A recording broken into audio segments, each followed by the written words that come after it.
sempat masuk dalam 20 klub yang akan berpartisipasi dalam turnamen pramusim Piala Menpora, namun akhirnya dibatalkan.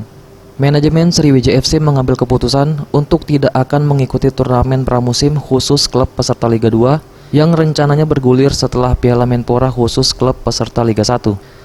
Selain dikarenakan kecewa karena pencoretan sepihak, pihak manajemen juga lebih memfokuskan untuk persiapan menuju kompetisi Liga 2 yang direncanakan akan bergulir di bulan Juni mendatang.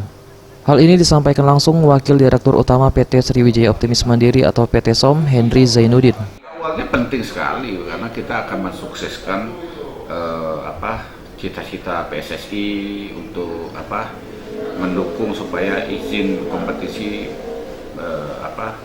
bagus gitu ya. Tapi setelah kita dibatalkan, kita berpikir ulang, kita lebih fokus kepada persiapan Liga 2 saja.